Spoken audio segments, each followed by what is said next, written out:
हम में जो बंटवारा है, शिया सुन्नी, वहाबी, देवबंदी, बरेली, ये जो बंटवारा है, जब तक कि ये बंटवारा एक नहीं होगा, क्योंकि वक्त में भी बहुत सारे बटे हुए हैं कि जैसे कि बोलते हैं मोहम्मदिया को हम नहीं मानते हैं, देवबंदी को नहीं मानते हैं, वो बोलते हैं कि हम उसको वहाबी बोलता है हम उसको नहीं मानते। इस तरह से जो हमारे फ़िरके जो बटे में, इससे इन लोगों को फ़ायदा हो रहा है, सरकार को इससे फ़ायदा हो रहा है, क्योंकि उनको पता है कि इनके अंदर इतने सारे फ़िरके हैं कि इनको फ़िरके में फ़िरके बांटो और डिवाइड करो और रूल करो। तो सरकार वक्फ बिल पास होने के बाद पूरे हिंदुस्तान में अफरा तफरी का माहौल है। हर जगह एहतजाज दर्ज कराया जा रहा है। लोगों का कहना है कि इस बिल को हुकूमत वापस ले, वरना मुल्क में एक तरह का इंतशार पैदा होगा। ये अनकॉन्स्टिट्यूशनल मामला है जिसको इस तरह से हुकूमत ने लागू कर दिया है। ये बिल अगर पास हो गया तो मुसलमानों को बहुत। आप देख रहे हैं न्यूज़ डेस्क टीवी। मैं मोहम्मद शमीम हुसैन। आज मैं एक समाजी कारकुन मोहतरमा शबनम परवीन से वक्फ अमेंडमेंट बिल के बारे में कुछ बात करेंगे कि ये बिल मुसलमानों के लिए कितना ज़रूरी था और हुकूमत ने इस बिल को साजिश के ख़िलाफ़ जो ख़त्म करने की कोशिश की है, इसके पीछे उस हुकूमत का क्या रवैया रहा है। कहते हैं कि वक्फ जायदाद की नौइयत में तब्दीली काबिल कबूल नहीं। वक्फ एक्ट और वक्फ जायदाद को दस्तूर हिंद और शरीयत एप्लीकेशन एक्ट 1937 भी तहफ़्फ़ुज़ फराहम करता है। लिहाजा हुकूमत हिंद वक्फ कानून में कोई तरमीम नहीं कर सकती जिससे जायदाद की नौइयत और हैसियत बदल जाए। आज बीजेपी ने लोकसभा और राज्यसभा में जिस तरह से वोटिंग कराई है और उसके बाद बिल पास किया है, इस बारे में मोहतरमा आप क्या कहना चाहें? तो बहुत अफसोस के साथ ये कहना हम लोग को पड़ रहा है कि आज वक्फ बोर्ड का जो बिल पास हुआ है, तो ये मुसलमानों के लिए कहीं पे खुशी है तो कहीं पे गम है। हम और आप भी वक्फ के बारे में कुछ नहीं जानते थे, क्योंकि हम लोगों को कभी वक्फ के बारे में कुछ बता ही नहीं गया कि वक्फ होता है क्या है ये। लेकिन मोदी जी को मैं सैल्यूट करती हूँ, उन्होंने ये बिल पास किया, लेकिन उनको मैं सैल्यूट करती हूँ कि हम मुसलमानों को कम से कम वक्फ के बारे में जानने का मौका मिला। हम गरीब, लाचार, बेबस, मजबूर मुसलमान इसके बारे में जान गए और मोदी जी के सहमत से हम लोगों तक ये बातें पहुँची है कि वक्फ की जायदाद कितनी थी और है। हम मुसलमानों के पुरखों ने कितनी जायदाद को हम लोगों के लिए छोड़ के गए कि हम मुसलमान गरीब तबका के लोग जो लाचार होंगे, जो बेबस होंगे, जो मजबूर होंगे, उनको इनसे इमदाद किया जाएगा, उनसे मदद किया जाएगा। लेकिन बहुत अफसोस के साथ ये मुझे कहना पड़ रहा है कि अफसोस भी हो रहा है अपने कौम के बारे में, और ये मैं कहना नहीं चाहती, लेकिन फिर भी मैं ये कहना चाहती हूँ आवाम से, अपने मुसलमान भाइयों से भी बताना चाहती हूँ कि वक्फ बिल जो पास हुआ है ये अफसोसनाक और ख़तरनाक भी है, अफसोस भी है। लेकिन इसके तहत हम लोग ये भी कहना चाहेंगे कि वक्फ के जितने लोग बड़े बड़े जो मुतवल्ली, जो इनके जायदाद पे जो काबिज़ थे, जिन्होंने ये मलाई को खाया, जिन्होंने अपनी शोषण को चलाया, इस वक्फ की जायदाद को अपना जागीर समझा, अपने बच्चों के भविष्य को बनाया, कभी हम मुसलमानों के बारे में ये नहीं सोचा कि हमारे मुसलमान तबके के लोग किस तरह से लाचार, बेबस, मजबूर होकर रास्ता में सदा लगाकर, आवाज़ लगाकर अपनी गुर्बती को बयान कर रहे हैं। ये हम लोगों के लिए बहुत अफसोस की बात है। अगर आज ये वक्फ बोर्ड की पैसे से हमारे इतने बड़े हिंदुस्तान में लोग अगर कहीं कोई 5 डॉक्टर बना देते, 5 इंजीनियर कौम के बना देते, 5 वकील बनते, तो आज हम लोग बोलते कि हाँ वक्फ ने हमें मदद किया। आज वक्फ को जब उसके पास शिकंजा कसा जा रहा है, मोदी जी जब शिकंजा कस रहे हैं, तो आज मुसलमानों को जगाया जा रहा है। आज दरअसल ये बिल जो है वक्फ गल्ब करने का, या ज़मीन जो वक्फ के इमलाक है उस पर हुकूमत अपना कब्ज़ा करना चाहती है, फेडरलिज्म के ख़िलाफ़ है, जो कि दस्तूर के ख़िलाफ़ है। हुकूमत हिंद ने जो कदम उठाया है वो तरमीम, इस बिल में तरमीम करने की बात करी है। 2013 में एक एक्ट पास किया गया था, जिसमें उसके बाद 44 अमेंडमेंट किया गया है। इस अमेंडमेंट के ख़िलाफ़ लोगों ने आवाज़ उठाई, तो इन लोगों ने जेपीसी बनाया। जेपीसी के बाद यहाँ देखा गया कि जेपीसी एक सबको बोल रही है कि आप लोग अपना राय दीजिए। जब सबसे मुराद कौन होना चाहिए?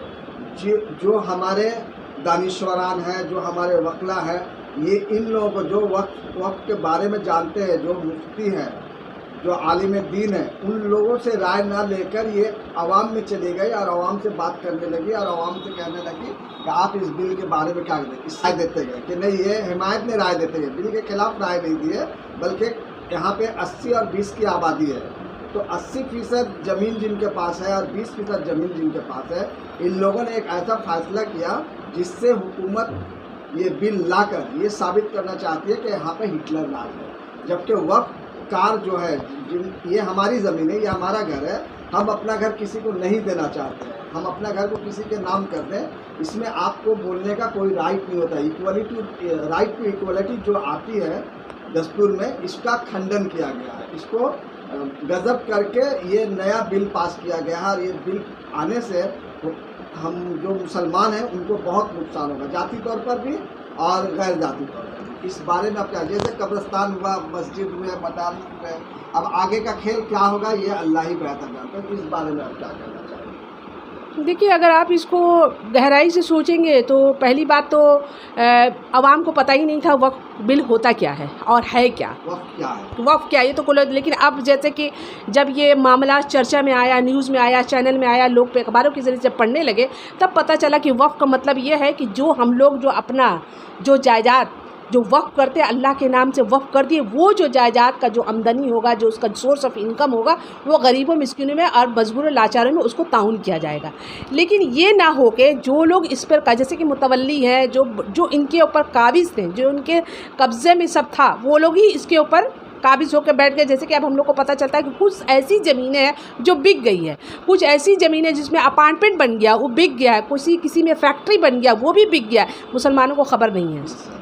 इसमें जो वक्फ के जो लोग हैं, जो उनके ऑफिसर हैं, जिनके जो इंचार्ज थे, जो मुतवल्ली थे, जैसे कि कौन से बड़े बड़े जो मौलाना, जो लोग आलिम दीन है, उन लोगों की जानकारी में ये सब हो रहा था। जैसे कि हम लोग को पता चला बहुत बड़ा मॉल है वो बिक गया, बहुत बड़ा फ्लैट बन गया, बिल्डिंग मल्टीपल बिल्डिंग बन गया, ये सब बन के बिक गया। लेकिन कौम के लिए, मज़हब के लिए कुछ भी नहीं किया गया, हम मुसलमानों के लिए कुछ भी नहीं किया गया और ना ही हम लोगों को उससे कुछ इमदाद मिला।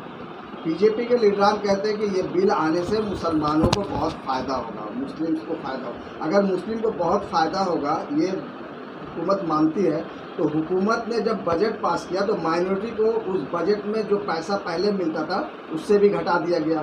तो यहाँ मुसलमानों का फ़ायदा की कोई बात नहीं हो रहा। मुसलमानों को एक स्कॉलरशिप मिलता था, मौलाना आज़ाद के नाम से एक स्कॉलरशिप था, उसको बंद कर दिया गया, आने वाले दिनों में गया। तो ये इस तरह से हुकूमत क्या जताना चाहती है, कैसे मदद करेगी हमारी?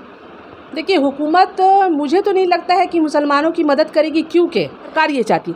अब देखिए कि जैसे कि अब मुसलमानों को होशियार होना पड़ेगा। चंद्रबाबू नायडू, नीतीश कुमार और नितिन माझी, चिराग पासवान, इन लोगों ने शमूलियत जो किया, तो चंद्रबाबू नायडू जो वहाँ पे जो उनका सरकार है, तो मुसलमानों के उनके ऊपर हाथ है। तो अब वहाँ के मुसलमानों को सोचना पड़ेगा कि ये हम लोगों के हमदर्द हैं या हम लोगों के दुश्मन है। सेकुलर लीडरों ने कहीं ना कहीं फिरका परस्त जमात को अपना वोट देकर एक तरह से मुसलमानों के लिए परेशानी का सबब बनाया। तो इस तरह से फिरका परस्ती जितने जो लीडर थे, उन लोगों ने पहले तो ये कहा कि हम उनके साथ नहीं जाएंगे। हम लोगों ने एक बार न्यूज़ के ज़रिए से सुना, रमज़ान में आप लोगों ने देखा कि इन लीडरों ने बड़ा बड़ा अफ्तार पार्टियां कराया कि मुसलमानों को किस तरह अपनी तरफ शिकंजे में खींचना है, मुसलमान को किस तरह से गुमराह करना है। तो ये लोगों को अच्छा से पता है कि मुसलमान को हम लोग किस तरह से गुमराह कर सकते, क्योंकि हम लोगों में तालीम की कमी है, हम लोगों में तालीम की कमी है, समझदारी की कमी है, जिसके वजह से ये लोग हम लोग का फ़ायदा उठाते हैं। आज इतना बड़ा जो बिल पास हो गया, तो किसके वजह से हो गया? आज हमारी कमज़ोरी की वजह से हो गया।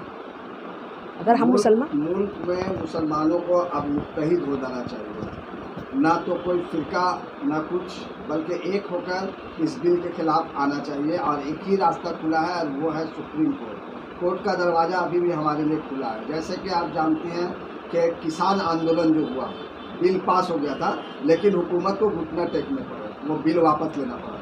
तो क्या लगता है कि आप मुस्तकबिल में इस तरह से मुसलमान सड़कों पर आएंगे और एहतजाज दर्ज कराएंगे, उसके बाद ये बिल वापस होगी, इस तरह कुछ आपको अपना ख्याल? देखिए, मेरा तो ख्याल है कि अगर हम लोगों में जिस तरह से बटे में अगर हम लोग सब इकट्ठा हो जाए और वो घरों में और हॉलों में हॉल में जो एहतजाज हो रहा वो ना होकर हम लोग को रास्ता में आना, सड़कों पर निकल कर हमें एहतजाज करना पड़ेगा कि हम इस बिल के ख़िलाफ़ है। जिस तरह से किसानों ने किया था, किसानों ने सरकार को जो घुटना टिकाया, तो टिकाने का वजह ये था कि वो लोग पानी, धूप, बरसात सब में टिके हुए, सालों भर टिके रहे। कितने लोग की मौत हो गई, आपने देखा होगा न्यूज़ में, बहुत सारे लोग मर गए, किसी का हार्ट अटैक हो गया, बहुत सारा ऐसा वाक़या वहाँ हुआ, लेकिन उन लोग अपना हार नहीं माने। तो जिस तरह से हम लोगों का ये बिल का मुद्दा चल रहा है, ये बिल तभी हम लोग उसमें कामयाब हो पाएंगे जब तक कि हम लोग एकजुट नहीं होंगे, और एकजुट होकर हम लोगों को एक धरना मंच जो कि रास्ता में बनाना होगा। रास्ता में जब तक हम लोग नहीं निकलेंगे, जब तक हम लोग एहतजाज नहीं करेंगे, उस वक्त तक और हमारे जो बड़े बड़े उलमा हैं, बड़े बड़े जो दीन के रहबर हैं, उनसे मैं कहना चाहती हूँ, दरख्वास्त करती हूँ कि आप लोग हम लोगों के साथ रास्ता में आएँ। मैडम, हमारे नौजवान बहुत जोशीले होते हैं, थोड़ा थोड़ा में भड़क जाते हैं, ऐसा कोई गलत कदम उठा ले जिससे उनकी जान भी चली जाती है। तो इस मुद्दे पे, अभी जो वक्त का मामला चल रहा है, इस मुद्दे पर हमारे नौजवान जो है वो इस ताल में ना आए, इसके लिए आप क्या करेंगे? देखिए, मैं नौजवानों से ये कहना चाहूँगी कि मेरे नौजवान बच्चों, तुम लोग हिंदुस्तान के भविष्य हो, हिंदुस्तान के उगते हुए सितारे हो, तो तुम लोगों को अपनी जज्बात को काबू में रखना पड़ेगा। ये वक्त तरमीमी बिल जो है, ये बिल है, इस बिल के बारे में हम समझ रहे हैं ये बिल है, इस बिल को नहीं पास है, लेकिन नौजवानों को ये भी समझना पड़ेगा ये बिल जब पास हुआ है तो इसका जो कुछ भी इसका मुआवजा था, जिन लोगों को इनसे फ़ायदा था, उनको ज़्यादा इसका दर्द होना चाहिए। और हम नौजवान, मेरे जो बच्चे हैं, उनको इस बिल का भी खिलाफ बोलना चाहिए। अब मगर सबसे पहले कि हमारे नौजवानों को ये भी सोचना होगा कि हमारी भविष्य उज्जवल कैसी होगी, हमें रोटी, कपड़ा, मकान के लिए भी सोचना पड़ेगा। तो इसके लिए भी हमारे नौजवानों से मैं दरख्वास्त करती हूँ कि बिल के खिलाफ आप लड़ें, लेकिन लड़ने के साथ साथ और आप किसी के बहकाने में ना आए। कोई भी आपको बहका रहा है कि आप आइए, इस बिल में आइए, नहीं, वो आपको नहीं करना है। अपने जज्बात को कंट्रोल में रखना है। रखने के बाद बिल के खिलाफ हम बोलेंगे, हम इसके बगैर एहतजाज करेंगे, लेकिन सबसे बड़ा मुद्दा यहाँ रोटी, कपड़ा, मकान। नौजवान जो हमारे बच्चे, आज अगर ये बिल पास हो गया है, अगर इस बिल पास कराने के जो लोग इनके जो मलाई खा रहे थे, आज अगर उन नौजवानों को एक नज़र उठा के देखें कि हमारे नौजवान के बेरोज़गारी से आज हमारे बच्चे दर दर भटक रहे हैं, तालीम में आगे बढ़े, उनके लिए उनका तालीमगाह बनाया जाए, बड़ी बड़ी कॉलेजें बने, अच्छी अच्छी स्कूलें बने। तो अगर बड़ी कॉलेज बनती है, बड़ी स्कूल अगर वक्फ बोर्ड के ज़रिए से बनती है, तो वहाँ पर तो लोगों की नौकरी होगी ना, नियुक्ति होगी ना, प्रोफेसर की ज़रूरत पड़ेगी, टीचर की ज़रूरत पड़ेगी, दरबान की ज़रूरत, तो वहाँ पे तो हज़ारों लोग की नियुक्ति होगी। तो कितना हम लोग को सहायता मिलेगा। आज जो हम लोग जो सड़क पे आए हैं, तो आज हम लोग को ये सड़क पर नहीं आना पड़ता। हमारी इतनी जो करना है, हम अपने देश के लिए क्या कर सकते हैं, तो आज उससे हम लोग महरूम हैं। क्यों? कुछ लोगों की वजह से।